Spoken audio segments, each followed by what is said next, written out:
ہر عبادت سے برتر عبادت نماز، ساری دولت سے بڑھ کر ہے دولت نماز، ہر عبادت سے برتر عبادت نماز۔ الحمد للہ رب العالمین والصلاة والسلام علی سید المرسلین، اما بعد فاعوذ باللہ من الشیطان الرجیم، بسم اللہ الرحمن الرحیم۔ الصلاة والسلام علیک یا رسول اللہ وعلی آلک واصحابک یا حبیب اللہ، الصلاة والسلام علیک یا نبی اللہ وعلی آلک واصحابک یا نور اللہ۔ حضور نبی رحمت صلی اللہ تعالی علیہ وآلہ وسلم نے ارشاد فرمایا کہ بے شک مجھے جبرائیل امین علیہ السلام نے یہ آ کر بشارت دی کہ اللہ تبارک و تعالی فرماتا ہے جو آپ پر درود پاک بھیجتا ہے تو میں اس پر رحمت بھیجتا ہوں، اور جو آپ پر سلام پڑھتا ہے تو میں اس پر سلامتی بھیجتا ہوں۔ صلو علی الحبیب صلی اللہ تعالی علی محمد صلی اللہ علیہ وسلم۔ پیارے اسلامی بھائیوں، مدنی چینل کے ناظرین، ہم آج پھر اپنے سلسلے احکام نماز میں آپ کو خوش آمدید کہتے ہیں۔ حصول ثواب کی خاطر بیان سننے سے پہلے اچھی نیتیں بھی فرما لیجئے کہ فرمان مصطفیٰ صلی اللہ تعالی علیہ وآلہ وسلم ہے، نیت المؤمن خیر من عملہ، مومن کی نیت اس کے عمل سے بہتر ہے۔ مدنی چینل کے ناظرین، گزشتہ سلسلے میں آپ نے صحت نماز کی شرائط میں سے پہلی شرط کو سماعت فرمایا۔ صحت نماز کی جو شرائط ہیں وہ ہیں 6، جن میں سے پہلی طہارت ہے، دوسری ستر عورت، اور تیسری استقبال قبلہ، یعنی قبلہ کی طرف چہرے کا پھیر لینا، قبلہ کی طرف ہو کر نماز پڑھنا، اور چوتھی جو شرط ہے وہ ہے وقت کی پابندی، یعنی نماز کا جو وقت ہے اس کا خیال رکھنا اور وقت میں نماز کو ادا کرنا، اور پھر نیت ہے، اور نیت کے بعد جو چھٹی شرط ہے وہ ہے تکبیر تحریمہ۔ ان میں سے جو پہلی شرط طہارت تھی اس کے حوالے سے گزشتہ سلسلے میں کچھ کلام کیا گیا تھا۔ طہارت کا مطلب یہ ہے کہ نمازی کے بدن کا حدث اکبر اور حدث اصغر سے اور نجاست حقیقیہ قدر مانے سے پاک ہونا ضروری ہے۔ اس کے ساتھ ساتھ اس کے کپڑے اور جس جگہ پر نمازی نماز پڑھ رہا ہے اس جگہ کا اور کپڑوں کا بھی نجاست حقیقیہ قدر مانے سے پاک ہونا ضروری ہے۔ اس کی مقدار کتنی ہے گزشتہ سلسلے میں آپ یہ سماعت کر چکے ہیں۔ دوسری شرط ہے ستر عورت۔ ستر عورت کا مطلب کیا ہے؟ آئیے سماعت فرمائیے۔ ستر عورت کے معنی یہ ہیں کہ بدن کا وہ حصہ جس کا چھپانا فرض ہے، اس سے وہ حصہ مراد ہوتا ہے، یعنی اس حصے کو چھپا لیا جائے۔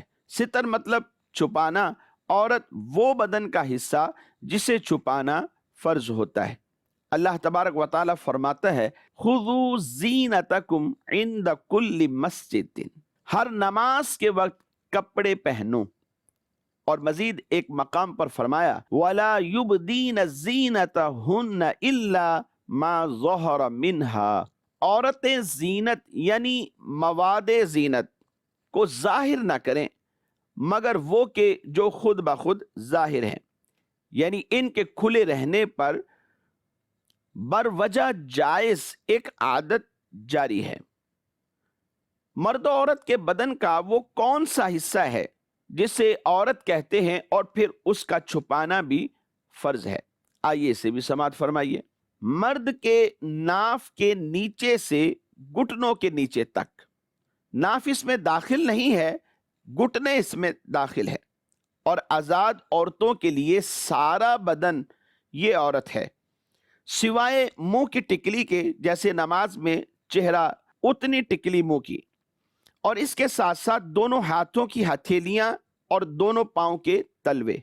مفتبی قول کے مطابق دونوں ہاتھ گٹوں تک اور دونوں پاؤں ٹخنوں تک اگر ظاہر ہو جائیں تو اس میں کوئی حرج نہیں ہے۔ اگر ستر کا کوئی بھی حصہ کھل جائے تو نماز ہوگی یا نہیں؟ فقہ کرام اس حوالے سے فرماتے ہیں جن اعضاء کا ستر فرض ہے ان میں سے کوئی بھی عضو اگر چوتھائی سے کم کھل گیا تو نماز ہو جائے گی، اور اگر چوتھائی عضو کھل گیا یا اس سے زائد کھل گیا اور فوراً چھپا لیا جب بھی نماز ہو جائے گی، اور اگر 3 مرتبہ سبحان اللہ کہنے کی مقدار کھلا رہا تو پھر اب نماز نہیں ہوگی۔ یا پھر ایسا ہوا کہ جان بوجھ کر ستر کا وہ حصہ کھول دیا تو ایسی صورت میں بھی نماز نہیں ہوگی، کیونکہ یہ کام قصدن کیا گیا ہے۔ اس حوالے سے اس مسئلے کو ذہن میں رکھا جائے۔ اور یہ مسئلہ اس صورت میں ہے کہ جب نماز پڑھتے ہوئے ستر کھل جاتا ہے یا کھولا جاتا ہے، اور اگر ابھی نماز شروع ہی نہیں کی تھی، اس سے پہلے ہی چوتھائی ستر کھلا ہوا تھا، تو علماء فرماتے ہیں کہ اس حالت میں اگر اس نے اللہ اکبر کہا اور ستر پہلے ہی چوتھائی عضو کے برابر کھلا ہوا ہے تو اس کی نماز شروع ہی نہیں ہوگی۔ اب کوئی شخص اگر اندھیرے میں نماز پڑھ لیتا ہے اور کپڑے نہیں پہنتا تو اس کی نماز کے بارے میں حکم کیا ہوگا؟ فقہا نے اس حوالے سے بھی وضاحت فرمائی۔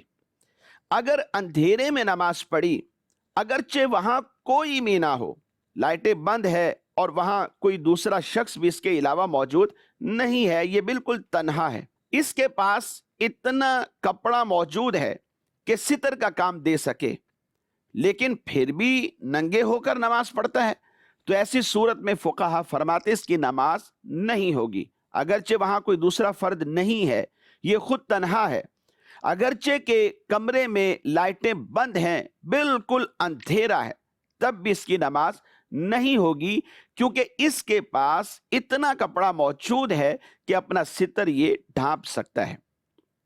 تو یہاں پر یہ بات یاد رکھیے کہ آدمی اندھیرے میں ہو یا اجالے میں ہو، نماز میں ہو تو ستر بالاجماع فرض ہے۔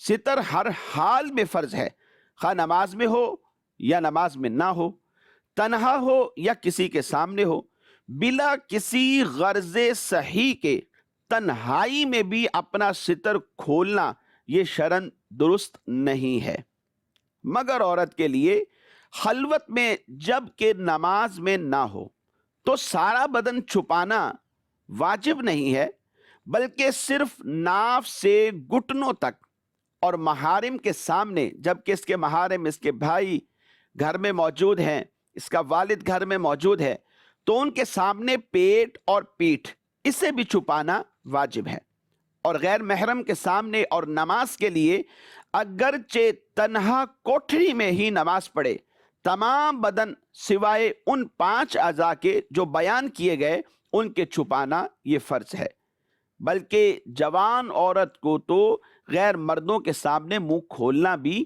منع ہے، کیونکہ حجاب کا حکم جدا ہے، چہرہ چھپایا جائے، پردہ کیا جائے۔ مزید ایک اور مسئلہ آپ کے گوش گزار کرتے ہیں، اگر کسی کے پاس کپڑا ہی نہ ہو تو کیا ایسی صورت میں وہ نماز پڑھ سکتا ہے؟ یعنی برہنہ حالت میں وہ نماز پڑھے گا تو نماز کا سٹیٹس کیا ہوگا؟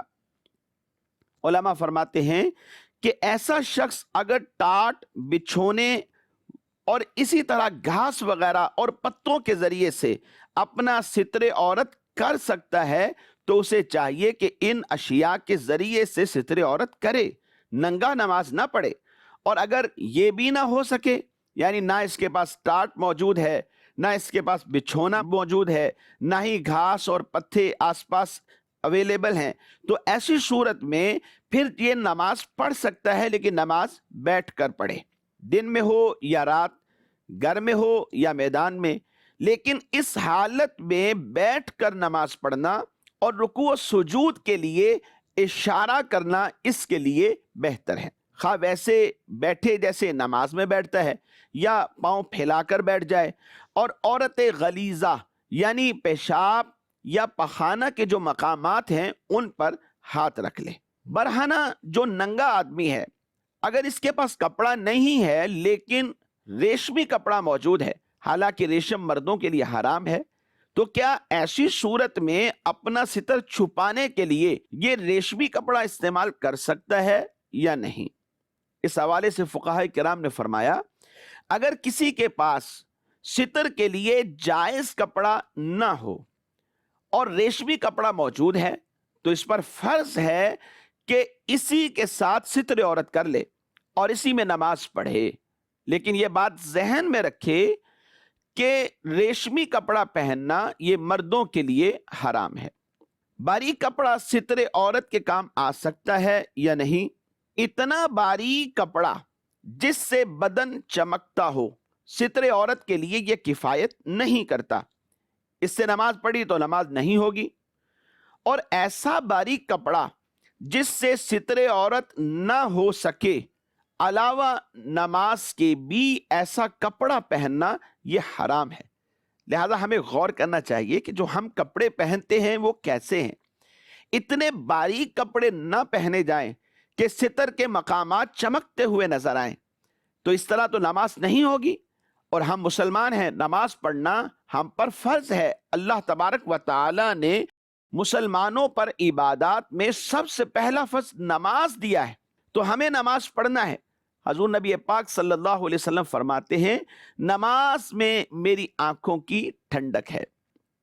نماز کو نہیں چھوڑنا چاہیے۔ حقوق اللہ کے معاملے میں سب سے پہلا سوال قیامت کے روز نماز کے بارے میں ہوگا کہ نماز پڑھی یا نہیں پڑھی۔ اب نماز پڑھنی ہے، ظاہر سی بات ہے اس کی جو ریکوائرمنٹس ہیں اسے پورا کرنا بھی ضروری ہے۔ نماز کی شرائط کا خیال رکھنا، ستر عورت کرنا، یہ انتہائی ضروری، کیونکہ شرط اسے کہتے ہیں جس پر دوسری چیز موقوف ہوتی ہے۔ اگر ستر عورت نہیں ہوگا تو نماز نہیں ہوگی، طہارت نہیں ہے تو نماز نہیں ہوگی، استقبال قبلہ نہیں ہے تو نماز نہیں ہوگی، وقت میں نماز نہیں پڑھی تو پھر نماز قضا ہو جائے گی، ادا نماز نہیں کہلائے گی۔ اسی طرح نیت نہیں کریں گے تو نماز نہیں ہوگی، تکبیر تحریمہ نہیں کہی تو نماز نہیں ہوگی۔ یہ 6 نماز کی شرائط ہیں، ان کا خیال رکھنا یہ مسلمان کے لیے ضروری ہے۔ تو اتنا باریک کپڑا کہ جس سے ستر عورت نہ ہو سکے، یہ بات ذہن میں رکھیے کہ نماز کے علاوہ پہننا بھی حرام ہے۔ بعض لوگ بالکل باریک تہمد باندھ لیتے ہیں، اسی طرح ساڑیاں عورتیں پہن لیتی ہیں، نماز پڑھتے ہیں، ران چمک رہی ہوتی ہے، ان کی نمازیں نہیں ہوتی۔ اسی طرح جس دوپٹے سے بالوں کی سیاہی چمکے اسے اوڑھ کر اگر عورت نے نماز پڑھی تو نماز اس طرح نہیں ہوگی۔ تو باریک دوپٹے نہ لیے جائیں بلکہ دبیس موٹا دوپٹہ لیا جائے کہ جس سے بالوں کی سیاہی نہ چمکے۔ نماز کی شرائط میں سے تیسری شرط ہے استقبال قبلہ۔ استقبال قبلہ سے مراد کیا ہے؟ نماز میں قبلہ یعنی خانہ کعبہ کی طرف منہ کرنے کو استقبال قبلہ کہا جاتا ہے۔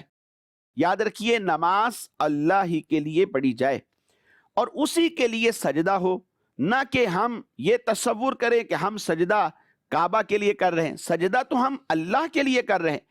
کعبہ مکرمہ یا کعبہ مشرفہ ایک جہت ہے جو ہمیں دی گئی کہ اپنی عبادت کے لیے اس طرف منہ کیا جائے۔ اگر کسی نے معاذ اللہ کعبہ کے لیے سجدہ کیا تو پھر اس نے ایک حرام کام کیا، گناہ کبیرہ کا مرتکب ٹھہرا۔ اور اگر عبادت کعبہ کی نیت سے کی، جب تو کھلا کھلا علماء نے فرمایا کہ یہ کفر ہے، کہ غیر خدا کی عبادت کرنا یہ کفر ہوتا ہے۔ قبلہ کو پہچاننے کی علامتیں کیا ہو سکتی ہیں؟ شہروں اور بستیوں میں مسجدیں ہیں، ان مسجدوں کو دیکھ کر قبلہ کی پہچان کی جا سکتی ہے۔ اسی طرح مسلمانوں کی قبروں کا جو سرحانہ ہے یہ شمال ہی کی طرف ہوتا ہے، ان کے ذریعے سے پتہ چل سکتا ہے کہ قبلہ کس طرف ہے۔ یا پھر ایسا بھی ہو سکتا ہے کہ لوگوں سے پوچھ لیا جائے، اور بھی اس کی صورتیں ہو سکتی ہیں۔ بہرحال یہ ہے کہ آج کل کے دور میں مشینری کا دور ہے، قبلہ نما مل جاتے ہیں، ان کے ذریعے سے یہ قبلہ معلوم کیا جا سکتا ہے، ورنہ عام طور پہ آبادیاں ہوتی ہیں تو لوگوں سے اس حوالے سے استفسار کر لینے سے، پوچھ لینے سے ہماری یہ مشکل آسان ہو سکتی ہے۔ جسے قبلہ کی شناخت نہ ہو سکے وہ نماز کدھر منہ کر کے پڑھے گا؟ اگر کسی شخص کو کسی جگہ قبلہ کی شناخت نہ ہو سکے، یعنی وہاں مسجدیں اور محرابیں نہ چاند سورج ستاروں سے پتہ چل پا رہا ہے، یا پھر اس کو آئیڈیا نہیں ہے، مگر علم نہ ہونے کی وجہ سے یہ پہچان نہیں پا رہا، کیونکہ وہاں صورتیں تو ایسی موجود ہیں، چاند بھی ہے، سورج بھی ہیں، ستارے بھی ہیں، معلومات ہو سکتی ہیں، لیکن اس کے پاس وہ علم نہیں کہ جس کے ذریعے یہ پہچان سکے، نہ ہی وہاں کوئی ایسا مسلمان ہے کہ جو بتائے اور اسے گائیڈ کرے کہ آپ کس طرف منہ کر کے نماز پڑھ سکتے ہیں۔ تو پھر ایسی صورت میں علماء نے اس مشکل کو بھی آسان کرتے ہوئے ہمیں بتایا کہ وہاں بندہ مومن تحری کرے، تحری من سوچ بچار کرے، دل میں سوچے، اور جو بات اس کے دل میں ایک گمان غالب کی صورت میں قائم ہو اس طرف منہ کر کے یہ نماز پڑھ لے، وہی اس کا قبلہ ہے۔ ایسا شخص بے تحری کیے اگر نماز پڑھے گا، یعنی سوچ بچار ہی نہیں کی، نہ اسے پتہ چل پا رہا تھا کہ قبلہ کس طرف ہے، تو ایسی صورت میں اس کی نماز کا سٹیٹس کیا ہوگا؟ تو علماء اس حوالے سے ہماری رہنمائی یہ کرتے ہیں کہ جس شخص کو قبلہ کی شناخت نہ ہو، اگر بے تحری یعنی بغیر سوچ بچار کیے اس نے کسی ایک جہت کی طرف منہ کر کے نماز پڑھ لی تو اس کی نماز نہیں ہوگی، اگرچہ کہ واقع میں اس نے قبلہ ہی کی طرف منہ کر کے نماز پڑھی ہو، یعنی تحری نہیں کی اور ایک جہت مقرر کی اور اس طرف نماز پڑھ لی، سوچ بچار ہی نہیں کی، بس مصلی بچھایا اور نماز پڑھنے لگا۔ تو اب اس نے چونکہ تحری نہیں کی، اگرچہ قبلہ اسی طرف تھا، تب بھی اس کی نماز نہیں ہوگی۔ لہذا اسے ایسے مقامات پر کہ جہاں پر قبلے کے بارے میں معلومات نہیں ہو سکتی یا اس کے پاس علم نہیں ہے کہ یہ پہچان سکے، تو وہاں ایک ہیلا کرے کہ سوچ بچار کرے، تحری کرے، اور سوچ بچار میں جس طرف اس کا غالب ظن ہو اس طرف منہ کر کے یہ نماز پڑھ لے۔ مصلی یعنی نماز پڑھنے والے نے قبلہ سے بلا عذر، بغیر کسی عذر کے قصدن اپنے سینے کو پھیر دیا، یہاں چہرے کی بات نہیں، یہ سینہ پھیر دیا، اگرچہ فوراً ہی قبلہ کی طرف ہو گیا ہو، چونکہ اس نے یہ عمل قصدن کیا ہے تو اس کی نماز فاسد ہو گئی۔ اور اگر بلا قصد پھر گیا، یعنی قصدن اس نے جان بوجھ کر ایسا نہیں کیا اور بقدر 3 تسبیح کے وقفہ نہ ہوا تھا کہ سینہ دوبارہ قبلہ کی طرف کر لیا، تو اب اس کی نماز ہو جائے گی۔ اگر صرف منہ یعنی اس کا چہرہ قبلہ سے پھرا تو اس پر واجب ہے کہ فوراً قبلہ کی طرف منہ کر لے، تو اس صورت میں نماز نہ جائے گی بلکہ اس کی نماز ہو جائے گی۔ مگر بلا عذر اگر اس نے ایسا کیا ہے تو اس کا یہ فعل کرنا یہ مکروہ ہے۔ نماز پڑھتے ہوئے خشوع و خضوع کے ساتھ نماز پڑھنی چاہیے۔ قیام میں ہے تو اس کی نظریں سجدے کی جگہ پر ہونی چاہیے، نہ یہ کہ مسجد کا طواف کرتے رہیں، گھر میں نماز پڑھ رہے ہیں کسی عذر کی وجہ سے، یا خواتین نماز پڑھ رہی ہیں تو اپنی نظریں گھماتی رہیں، پریشان نظری کی صورت قائم ہو جائے، کبھی کسی کے اوپر ڈالیں، کبھی دیواریں دیکھیں اور کبھی چھت کی طرف نظر کر لیں، تو ایسا کرنے کی شرعاً ہرگز بھی اجازت نہیں ہے۔ اپنی نماز کو خشوع و خضوع کے ساتھ پڑھنا چاہیے، بلکہ قرآن مجید فرقان حمید میں اللہ تبارک و تعالی نے جن ایمان والوں کے فلاح پانے کا ذکر فرمایا، ان کی 6 صفات کو ذکر فرمایا، ان میں پہلی جو صفت ہے ان نمازیوں کے بارے میں ہے کہ جو خشوع و خضوع کے ساتھ اپنی نماز ادا کرتے ہیں، اور ارشاد فرمایا قد افلح المؤمنون الذین هم فی صلاتهم خاشعون، فلاح پا گئے وہ ایمان والے، کامیاب ہو گئے وہ ایمان والے کہ جو اپنی نمازوں میں خشوع کرتے ہیں، خشوع و خضوع کے ساتھ نماز پڑھتے ہیں، ان کی نمازوں میں دل میں خوف خدا ہوتا ہے، جیسا نماز پڑھنے کا حق ہے ویسے نماز ادا کرتے ہیں۔ تو ان کی صفت کو اللہ تبارک و تعالی نے قرآن مجید فرقان حمید میں ذکر فرمایا۔ تو پریشان نظری نہیں ہونی چاہیے، اپنی نگاہوں کو جھکا کے رکھیں اور نماز ادا کریں، بلکہ جو نماز پڑھی جا رہی ہے اس میں سورہ فاتحہ کا ذکر ہے یا کوئی سورہ مبارکہ یا درود پاک ہے یا رب اجعلنی مقیم الصلاۃ یہ دعا پڑھ رہے ہیں تو بڑی توجہ کے ساتھ نماز میں پڑھا جائے، بلکہ ان کے معنی کی طرف بھی توجہ رکھی جائے تاکہ ہمیں پتہ چلے کہ ہم اللہ تبارک و تعالیٰ سے سیدھے راستے کی دعا مانگ رہے ہیں اور اللہ رب العزت سے ہم صراط مستقیم مانگ رہے ہیں۔ اور جب یہ دعائیں دل سے ہوں گی تو اللہ تبارک و تعالیٰ ان دعاؤں کا صلہ بھی بندوں کو عطا فرمائے گا۔